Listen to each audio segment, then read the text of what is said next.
Hey everybody, we're going to talk a little bit more about definite integrals in this section, and specifically we're going to relate them to areas. First, let's quickly review what we mean by area. The area of a region on a flat surface is a measure of the size of the region. And one way to think about it is to think of it as the number of 1 by 1 squares it would take to cover the region. And by 1 by 1, I mean it could be 1 inch by 1 inch or 1 foot by 1 foot or whatever. But for example, here's a rectangle, and I'd like to know what the area is. So I think of taking a 1 by 1 square and covering my rectangle with those, and then I count the number of them. And let's see, there's 4 of these 1 by 1 squares in each row times the 3 rows, so that's a total of 12 squares. So we say the area is 12 square units. And that, by the way, is where the formula for the area of a rectangle comes from, that I assume you're familiar with. Let's say I've got a rectangle with width x and height h. The area is just x times h. Now, in geometry, people have figured out areas of a number of figures. For example, triangles.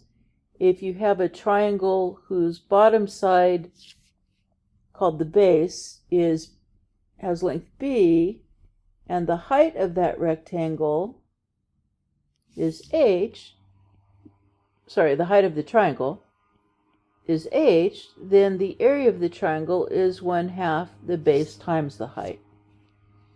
And circles are especially awkward because they have no straight sides, but if you know how far it is from the center out to the edge, that's called the radius. People at some point in history figured out that the area would be pi r squared.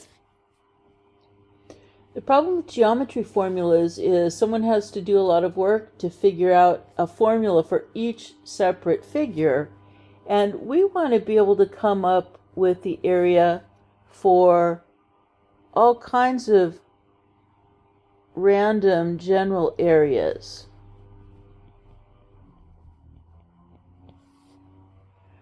Well, this is a little too random just to draw some squiggly shape. There's no formula for it, and that's too random for us to even figure out.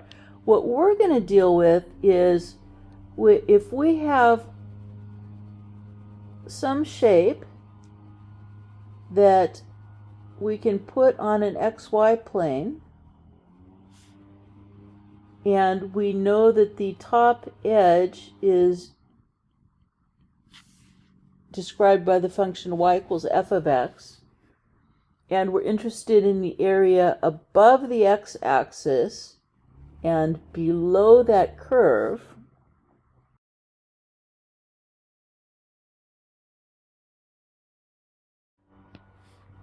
between two particular x values that I'm just going to call a and b. That is something we can deal with. And that's what this section is all about. There's no geometry formula for that, but we're going to learn a calculus formula for this type of situation.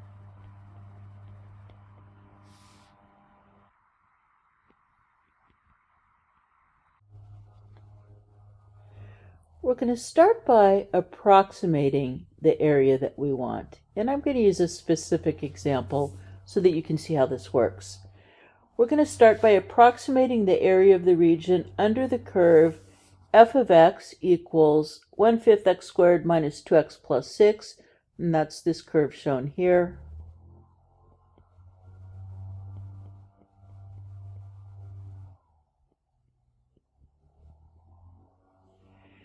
And above the x-axis and between x equals 1 and x equals 7. So we're going to approximate this area.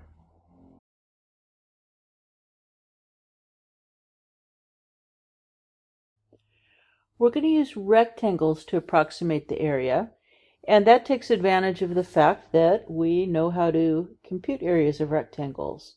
So I'm going to go up to the function on the left-hand edge of the region I'm interested in, and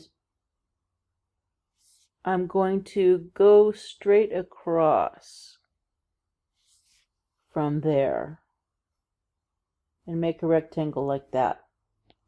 So the area of this rectangle is going to be the approximation of the area we want. I'm going to call this approximation R sub 1 for reasons that will become clear later. And to use this, we need to know the height and width of our rectangle. Well, the width is pretty clearly 6. But what's the height? It's whatever f of 1 is. Because we went up to the function y equals f of x at the x value 1. So by definition, the height there is f of 1. So let's put that into our computation here. Now, what is that value? Well, let's see. Plugging 1 into f, I would have 1/5 times 1 squared minus 2 times 1 plus 6. And I'm just going to use a calculator to get that.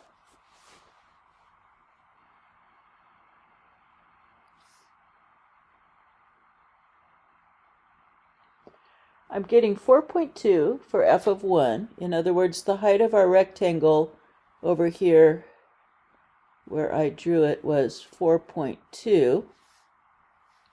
And then multiplying that by 6, we get 25.2.